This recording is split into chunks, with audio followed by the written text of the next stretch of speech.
السلام علیکم۔ آئیے بڑھتے ہیں آج کی کہانی کی جانب، جو کہ ایک جن زادے کی۔ میں نے ایک طویل وقت انتہائی خوف اور اذیت میں کاٹا، مگر اولاد کی محبت نے مجبور کیا۔ مامتا کو کوئی آسیب نہیں مار سکتا۔ میں بھی مامتا کے ہاتھوں مجبور تھی۔ کبھی کبھی میرے بچے کے ہاتھوں ایسے واقعات بھی ہو جاتے تھے کہ لوگ چونک جاتے تھے۔ میں نے یہ بھی محسوس کیا کہ بچپن میں لوگ میرے بچے کو گود میں اٹھانے سے اعتراض کیا کرتے تھے، مگر بس ایسے ہی عجیب و غریب حالات میں پل کر وہ بچہ 6 سال زندہ رہا، اور آخر ایک دن آسیبی قوتیں اسے مجھ سے چھین کر لے گئیں۔ آج سے 40 برس پہلے کی بات ہے۔ پاکستان کو بنے صرف 10 سال کا عرصہ گزرا تھا۔ کراچی میں بے شمار گھر مائیگریشن کی وجہ سے ایسے ہی خالی پڑے تھے۔ میری نئی نئی شادی ہوئی تھی۔ میرے میکے والے ہندوستان میں ہی رہ گئے تھے اور میاں پاکستان آ گئے تھے۔ شوہر نے جو گھر لیا تھا اس میں ایک چھوٹا سا باغ بھی تھا۔ محلے والے کہتے تھے کہ پہلے یہاں شمشان گھاٹ تھا، مگر مجھے اس گھر میں کبھی کوئی خوف محسوس نہ ہوا تھا۔ وہ بھلے لوگوں کے لیے ایک آسیب زدہ گھر رہا ہو، لیکن مجھے کبھی وہاں خوف محسوس نہ ہوا۔ بالکل ایسے جیسے پرانے قبرستان پر بنے گھر دیکھ کر ہوتا ہے، یا یہ احساس کہ قبروں پر گھر بنا ہوا ہے، یہاں باغ بنا ہوا تھا۔ سبزہ، پھل پھول یہاں سب اتنے زیادہ تھے کہ احساس ہی نہیں ہوتا تھا کہ وہاں کبھی مردوں کو جلایا جاتا تھا۔ پھر بھی مغرب کے بعد وہاں جاتے ہوئے خوف تھوڑا سا محسوس ہوتا۔ میرے محلے کی بزرگ خواتین نے مجھے سختی سے منع کیا کہ کبھی مغرب کے بعد نہا کر یا بال کھول کر اس طرف نہ جاؤں۔ ان دنوں میں امید سے تھی، ایسے محلے کی خواتین میرا بہت خیال رکھتی تھیں، اور بوڑھی عورتیں باغ میں نہ جانے دینے کی تلقین کیا کرتی تھیں۔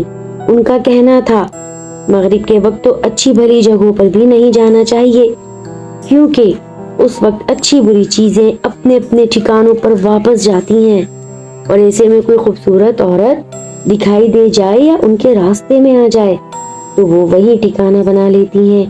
حاملہ عورتوں کی تو ایسی چیزیں دشمن ہوتی ہیں۔ تمہارے باغ میں تو ایسی جگہ بھی ہے۔ میں ان بزرگ خواتین کی باتوں پر پورا عمل کرتی اور کوشش کرتی کہ مغرب سے پہلے کمرے میں آ جاؤں۔ میں برآمدے تک میں نہ جاتی تھی۔ ہمارے گھر کے 2 دروازے تھے، ایک دروازہ میرے گھر کے اندر اور دوسرا باغ کی جانب سے۔ جنگلے لگے ہوئے تھے، اس سائڈ سے روڈ کی طرف کھلتا تھا۔ میں چونکہ اکیلی ہوتی تھی، واصف میرے شوہر دیر سے آتے تھے، اس لیے میں دروازے میں تالا ڈال کر رکھتی تھی۔ ایک چابی واصف کے پاس ہوتی تو دوسری میرے پاس۔ اس دن واصف گھر آئے تو مغرب ہو چکی تھی۔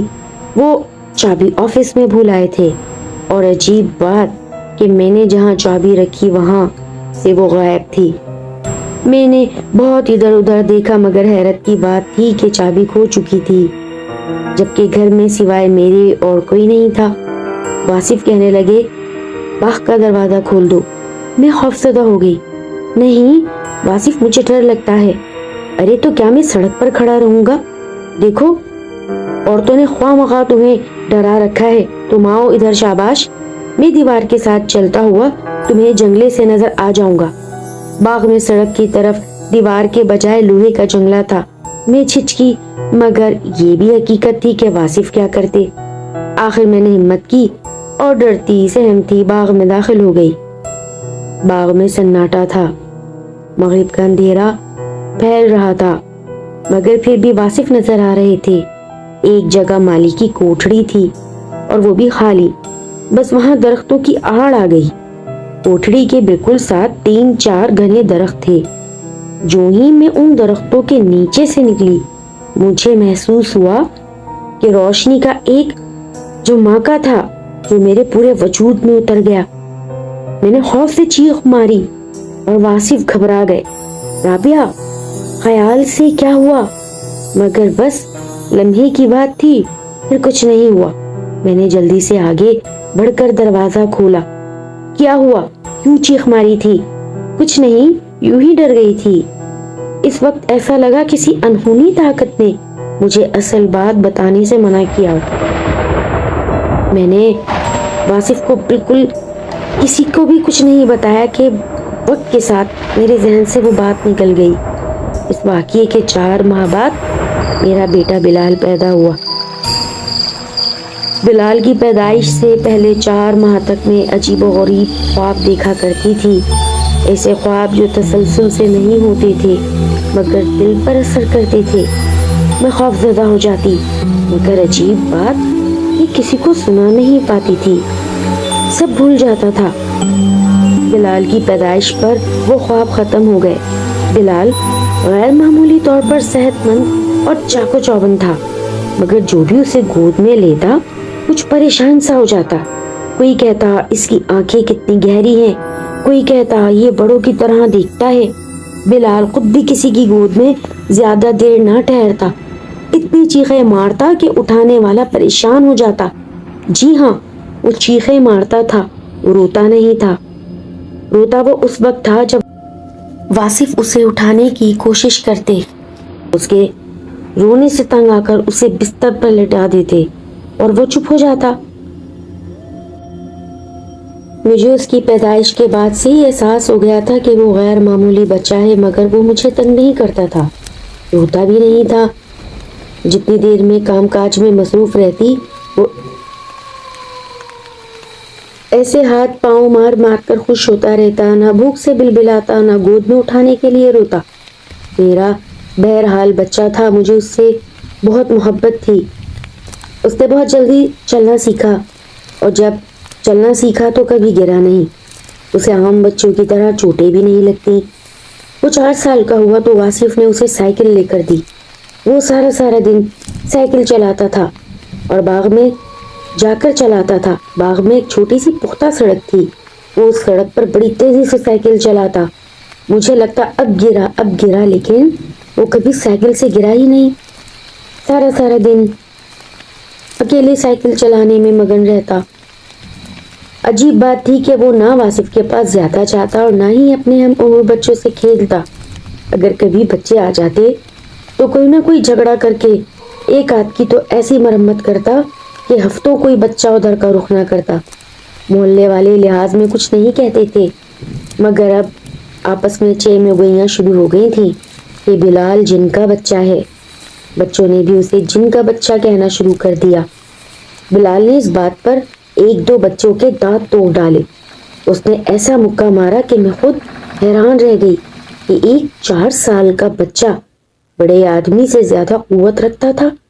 کبھی کبھی میں پریشان ہو جاتی۔ میں نے اسے اسکول میں داخل کرا دیا۔ وہ اسکول کا سب سے زیادہ ذہین بچہ ثابت ہوا، مگر اسکول والوں نے اسے اسکول میں رکھنے سے انکار کر دیا۔ کلاس ٹیچر کا کہنا تھا کہ بلال غیر معمولی بچہ ہے، اس کی آنکھوں سے خوف آتا ہے، اور یہی نہیں، اسکول کے بچے بھی اس سے بہت ڈرتے ہیں۔ کچھ شریر بچوں نے اس کے مضبوط جسم اور اس کی گہری آنکھیں دیکھ کر اس کو جن کی اولاد کہا، اور اس نے ان بچوں کے ہاتھ پاؤں توڑ دیے۔ بہت جلد روز کی شکایتوں سے مجبور ہو کر واصف نے بلال کو اسکول سے اٹھا لیا۔ میں اکثر سوچتی کہ بلال عجیب و غریب بچہ کیوں ہے؟ اس کا ایک ہی مشغلہ ہے دن بھر باغ میں رہنا۔ وہ اسی کوٹھڑی کے آگے درختوں کے جھنڈ میں کھیلتا۔ مجھے ایسا محسوس ہوتا کہ وہاں اور بھی بچے موجود ہیں جو مجھے نظر نہیں آتے۔ بلال اکثر کھانا کھانے سے انکار کر دیتا اور اگر موڈ میں ہوتا تو سارے کے سارا کھانا کھا جاتا۔ ایک دن واصف کے جاننے والے بزرگ گھر میں آئے۔ وہ بہت زیادہ عبادت گزار تھے اور جھاڑ پھونک کا بھی عمل کیا کرتے تھے۔ بلال جب ان کے سامنے آیا تو وہ چونک گئے۔ یہ کس کا بچہ ہے؟ انہوں نے پوچھا۔ یہ ہمارا بیٹا ہے، واصف نے بتایا۔ نہیں، بزرگ ناقابل یقین انداز میں بولا، یہ تمہارا بیٹا نہیں ہے، میں ان کا بیٹا ہوں۔ بلال نے پلٹ کر چائے کی میز الٹ دی۔ بزرگ نے جلدی کچھ پڑھ کر بلال پر پھونکا تو وہ آپے سے باہر ہو گیا۔ اور پہلی دفعہ اس نے گھر میں اتنی توڑ پھوڑ مچائی کہ میرا اس پر ہاتھ اٹھ گیا۔ مجھے محسوس ہوا کہ میں نے گوشت پوش کے بچے پر ہاتھ اٹھایا نہیں ہے بلکہ لوہے کے بنے ہوئے بچے پر ہاتھ اٹھایا ہے۔ کئی دن تک میرے ہاتھ میں شدید درد ہوتا رہا۔ بزرگ نے جاتے وقت مجھ سے کہا، بیٹی تم لازمی جمعرات کو میرے پاس آ جاؤ، بچے کو مت لانا، میں تمہیں کسی سے ملواؤں گا۔ ان کے جانے کے بعد میں نے واصف سے کہا، وہ مجھے کیوں بلوا رہے ہیں؟ واصف سوچ میں پڑ گئے اور بولے، میں نے بلال کے بارے میں ان سے بات کی تھی اور بتایا تھا کہ ہم اپنے ہم عمر بچوں میں گل مل کر اس کو دیکھنا چاہتے ہیں کہ یہ کھیلے، لیکن یہ کھیلتا ہی نہیں۔ اس کے اسکول سے بھی اس قدر شکایتیں ہیں، اس طریقے سے تو یہ بالکل دنیا سے کٹ کر رہ جائے گا۔ ایسا نہیں چل سکتا۔ میں خود بھی تو بہت بلال کے بارے میں پریشان تھی، اب بہت زیادہ یہ بات محسوس کر رہی تھی کہ پیدائش سے آج تک وہ غیر معمولی بچہ رہا ہے، کہیں اس پر کوئی آسیب وغیرہ تو نہیں۔ یہ سوچ کر میں نے بزرگ کے پاس جانے کی ٹھانی۔ انہی دنوں مجھے دوران حمل دیکھے جانے والے خواب یاد آنے لگے جو میں اس وقت بھول جاتی تھی۔ میں اکثر دیکھتی کہ ایک بچہ ہے بہت کمزور، ناتواں، پھر کوئی آگے ہاتھ بڑھا کر اسے اٹھاتا ہے، واپسی بستر پر لٹا دیتا ہے۔ اب وہ بچہ ناتواں نہیں رہا اور بہت صحت مند ہوتا ہے۔ مجھے اس بچے کی شکل بھی یاد آنے لگی تھی، وہ بالکل بلال جیسا تھا۔ میں نے وقفے وقفے سے خواب دیکھے تھے، میں نے 6 سال کی عمر تک کے بچے کے خواب دیکھے تھے، وہی پہلے لاغر سا بچہ، اس کی شکل بلال سے تھوڑی سی مختلف تھی، اس کی آنکھیں بالکل مختلف تھی۔ ہاں، دوسرا بچہ ہمیشہ بلال کی شکل کا ہوتا۔ اس دن جمعرات تھی۔ بلال نے کمرے میں موجود ہر چیز توڑ ڈالی تھی اور کہتا تھا، آپ کہیں نہیں جائیں گی، میرے ساتھ رہیں۔ میں اس کی ضد کے آگے خود کو بے بس محسوس کر رہی تھی۔ واصف گھر میں موجود تھے اور خاموشی سے بلال کی حرکتوں کو دیکھ رہے تھے۔ پھر میں نے محسوس کیا کہ وہ منہ ہی منہ میں کچھ پڑھ رہے ہیں۔ بلال نے انہیں غصے سے دیکھا اور بولا، ٹھیک ہے، میں سب دیکھ لوں گا۔ میں خاموشی سے واصف کے ساتھ نکل گئی۔ مجھے حیرت ہوئی کہ بلال نے کوئی ضد نہیں کی۔ واصف نے مجھے محلے کے ایک بچے کے ساتھ تانگے میں بٹھا کر بچے کو اور تانگے والے کو بزرگ کا پتہ سمجھا کر خود واپس اندر آ گئے۔ بزرگ نے مجھ سے شروع سے آخر تک ساری تفصیل پوچھی۔ میں نے غیر ارادی طور پر انہیں ساری باتیں بتا دیں، خواب بھی سنا ڈالے، اور جس دن چابی کھوئی تھی اس دن مغرب کو درختوں کے نیچے گزرتے ہوئے روشنی کے اس جھماکے کا ذکر بھی کر دیا۔ وہ خاموشی سے سب سنتے رہے۔ انہوں نے ایک تعویذ دیا کہ اسے گلے میں پہنے رکھوں، پھر مجھے لے کر کسی اور بزرگ کے پاس گئے۔ انہوں نے خدا جانے انہیں کیا بتایا کیا نہیں۔ بہرحال جب میری ملاقات ان بزرگ سے ہوئی تو انہوں نے کہا، بی بی، بچے کی زندگی چاہتی ہو تو خواہ کچھ بھی ہو یہ عمل کرنا ہوگا۔ انہوں نے کہا، میں ایک وظیفہ پڑھنے کو دیتا ہوں، ہم خود بھی تمہارے اور تمہارے بچے کے لیے اثار کھینچیں گے، مگر یہ وظیفہ تم ہی کو کرنا ہوگا، چوک نہ جانا، خواہ کیسے ہی حالات کیوں نہ ہو جائیں۔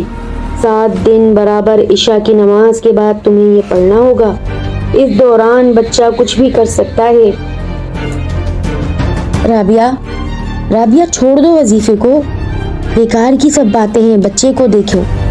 میں نے محسوس کیا کہ بلال بھی آ کر کھڑا ہو گیا اور وہ بہت نقاہت بھرے لہجے میں مجھ سے کہنے لگا، مما، میں اپنے وظیفہ عشاء کے فوری بعد شروع کر چکی تھی۔ میں نے دل پکا کر رکھا تھا، میں پوری نماز ادا کر لینے کے بعد یہی سوچے جا رہی تھی کہ بلال کو اچانک 104 بخار ہو گیا اور مجھے بلا رہا ہے، مگر بزرگ کی بات بھی یاد تھی۔ میں نے بڑی دقتوں سے نماز پوری کر لینے کے بعد وظیفہ شروع کیا۔ وظیفے کے دوران کوئی 20 مرتبہ واصف اندر آئے اور گھبرا کر پکارتے رہے کہ بلال کی حالت خراب ہو رہی ہے۔ کئی مرتبہ بلال کے رونے کی بھی آوازیں آئیں، جبکہ وہ چھوٹے ہونے سے آج تک کبھی رویا نہ تھا۔ اگلے روز عشاء کی نماز سے پہلے بلال نے باغ میں ایک درخت سے گر کر ہاتھ توڑ لیا۔ جو ہی بخار اترا وہ سیدھا باغ میں چلا گیا تھا۔ ہم فوراً اسے اسپتال لے گئے، ڈاکٹر سے مرہم پٹی کرائی، اسے گھر لائے تو واصف میرے پیچھے پڑ گئے، اسے اسپتال میں داخل کراؤ۔ کہیں زخم خراب نہ ہو جائے، اسے بہت درد ہو رہا ہے، ہم کیسے رات کو اسے سنبھالیں گے۔ بلال بھی درد سے کرا رہا تھا اور میرا دل نکلا جا رہا تھا، مجھے اپنے پاس سے ہلنے نہ دے رہا تھا۔ جو ہی عشاء کی اذان ہوئی، بلال نے تکلیف سے مزید تڑپنا شروع کر دیا۔ امی، امی جی، ابو جی، ہائے میرا ہاتھ، وہ ننھا سا ہاتھ۔ میرے آنکھوں سے مسلسل آنسو روا تھے، میں برابر بلال کی پیشانی سے لا رہی تھی۔ میں نے بڑی مشکل سے خود پر قابو پایا اور نماز پڑھنے چلی گئی۔ جو ہی نماز پڑھ کر وظیفہ شروع کیا، واصف کی آواز آئی، یہ کیا ہوا؟ کیسے ہوا؟ کیا دوبارہ گر گئے؟ اف، کتنا خون بہہ رہا ہے، زخم سے پٹی گیلی ہو گئی ہے، پلستر سے خون باہر آ رہا ہے۔ یہ سن کر میرا دل بیٹھ گیا۔ پھر میں نے محسوس کیا کہ واصف کمرے میں آ گئے اور بولے، رابعہ نیت توڑو، دیکھو بلال کے ہاتھ سے خون بہہ رہا ہے، وہ درد سے تڑپ رہا ہے۔ مجھے بلال کے رونے کی آوازیں آ رہی تھیں، وہی دل سوز آواز میرا دل بے قابو کر رہی تھی، مگر میں نے دھیان ہٹا لیا اور کسی نہ کسی طرح وظیفہ مکمل کر لیا۔ جو ہی وظیفہ مکمل ہوا تو پہلے دن والی صورت کے واصف سکون سے سو رہے تھے اور بلال کی کوہنی پر خون کا دور تک کوئی نشان نہیں تھا، وہ بھی آنکھیں بند کیے لیٹا تھا۔ غرض میں ہر روز وظیفہ پڑھتی اور میرے روز کوئی نہ کوئی بات ہو جاتی، مگر میں مستقل مزاجی سے پڑھتی رہی۔ وہ وظیفے کا آخری دن تھا، دن بھر بلال نے مجھے بستر سے اٹھنے نہ دیا۔ میں نے بڑی مشکلوں سے 4 وقت نماز ادا کی، مگر عشاء کی اذان ہوتے ہی وہ بے چین ہونے لگا۔ امی جی، میرا دل گھبرا رہا ہے، مجھے بھوک لگی ہے، میں دودھ لاتی ہوں۔ یہ کہہ کر میں اٹھ کر دودھ لینے چلی گئی۔ دودھ کا گلاس میز پر رکھا، بلال سے کہنے لگی کہ لو بیٹا، تم یہ دودھ پی لو۔ نہیں، میں کچھ نہیں کھاؤں گا۔ میں نے سوچا چلو میں بھی نماز پڑھ لوں، واصف بھی گھر پر نہیں ہے، ورنہ بلال ضد کرنے لگے گا۔ امی، نماز اسی کمرے میں پڑھ لیں، مجھے ڈر لگ رہا ہے۔ اس کی آواز میں اتنا التجا تھی کہ میرا دل پسیج گیا اور میں دل میں سوچنے لگی کہ کیا حرج ہے، 6 دن تو مکمل ہو چکے ہیں، آج آخری دن ہے، 6 دن میں کچھ اتنا خاص تو اثر نہ ہوا۔ میں نے جائے نماز بچھائی، نماز ختم کر کے سلام پھیرا تو واصف کو اندر آتے دیکھا۔ جو ہی واصف اندر آئے، بلال کہنے لگا، ابو مجھے بھوک لگی ہے، امی سے کہا تھا، انہوں نے کہا پہلے نماز پڑھ لوں، آپ ایسا کریں مجھے یہ دودھ ہی دے دیں۔ میں نے بلال کی بات سنتے ہوئے وظیفہ شروع کر دیا۔ بلال کو شاید واصف نے دودھ کا گلاس اٹھا کر دیا تھا، مگر اس کے ہاتھ سے گلاس چھوٹ گیا اور دودھ بھی فرش پر اور کچھ اس کے کپڑوں پر گر گیا۔ اچانک ہی مجھے بلال کے چیخنے کی آواز آئی، واصف بھی چلائے، رابعہ، بلال کے کپڑوں میں آگ لگ گئی ہے۔ کمرے میں صرف لیمپ جلا ہوا تھا، مجھے چاروں طرف ہی شعلے نظر آنے لگے۔ میں ایک دم تڑپ کر چیخ اٹھی، امی جی مجھے بچا لو۔ میں یہ فریاد سن کر خود پر قابو نہ پا سکی اور وظیفہ چھوڑ کر اس کی طرف بے اختیار لپکی۔ میں نے دیکھا بلال کے کپڑوں سے شعلے ایسے بلند ہو رہے تھے جیسے کسی لکڑی کے ڈھیر میں آگ لگی ہو۔ میں نے ایک جلدی سے کمبل اس پر ڈال دیا، آگ بجھ گئی مگر بلال فرش پر گر گیا۔ واصف، میں چیخی، واصف جلدی کریں، ڈاکٹر کے پاس چلے۔ واصف نے بلال کو گود میں بھرا اور ڈاکٹر کے پاس لے گئے۔ ڈاکٹر نے بلال کی موت کی تصدیق کر دی تھی اور کہا کہ آگ نے اس کے جسم پر کوئی اثر نہیں کیا، مگر خوف سے ان کا دل بند ہو گیا۔ مگر یہ حیران کن بات تھی کہ سارے کپڑے جل چکے تھے مگر اس کا جسم آگ نے چھوا تک نہ تھا۔ ہم دونوں نے ڈاکٹر کو قطعی یہ بات نہیں بتائی کہ آگ کیسے لگی، بس یہ بتایا کہ اس کے کپڑوں میں لگی تھی۔ میں نے بلال کو دیکھا، اس کا چہرہ مرجھایا ہوا تھا۔ عجیب بات تھی، بلال کی شکل بھی بالکل مختلف محسوس ہو رہی تھی، بالکل ویسی جیسے میں خوابوں میں دیکھا کرتی تھی۔ وہ بلال نہیں تھا جس کا جسم گھٹا ہوا تھا اور آنکھیں گہری گہری تھیں، جن سے لوگ خائف ہو جایا کرتے تھے۔ اب تو اس کے چہرے پر معصومیت اور نقاہت تھی اور جسم بھی بہت لاغر ہو چکا تھا۔ واصف نے بتایا کہ جیسے ہی دودھ اس کے کپڑوں پر گرا اس میں آگ لگ گئی۔ بلال کی موت کے بعد وہ بزرگ بھی آئے، انہوں نے بتایا کہ بہتری اسی میں ہے کہ تم یہ مکان خالی کر دو، اور تمہیں وہ وظیفہ اس طرح بیچ میں چھوڑ کر اس کے اوپر سے اٹھنا نہیں تھا۔ تمہارے بچے پر ایک خطرناک سایہ تھا۔ بہرحال بہتری اسی میں ہے، جتنا جلدی ہو سکے یہ مکان خالی کر جاؤ۔ میں حیران تو تھی مگر بزرگ خاموش بیٹھے رہے۔ کچھ دیر بعد وہ بولے کہ بیٹا اب پہلی فرصت میں یہ مکان خالی کر دینا، اور کیونکہ باغ میں کچھ ایسی پلید چیزیں رہائش پذیر ہیں وہ دوبارہ پھر کسی آنے والے بچے کے جسم پر قبضہ جما سکتی ہیں، اس لیے ہم نے فوراً وہ گھر چھوڑ دیا۔ اس کے بعد میرے 2 بیٹے اور بیٹی پیدا ہوئی۔ تینوں بچے ماشاءاللہ صحت مند اور تندرست رہے۔ آج میرے دونوں بیٹے اعلیٰ عہدوں پر فائز ہیں، بیٹی اپنے گھر میں خوش ہے۔ مجھے اپنا بچہ وہ آج بھی یاد آتا ہے۔ لسنرز پلیز میرے چینل کو سبسکرائب کریں، اگر اسٹوری پسند آتی ہے تو پلیز اسے لائک کریں۔ ملتے ہیں کسی نیو اسٹوری کے ساتھ، ٹل دین اللہ حافظ۔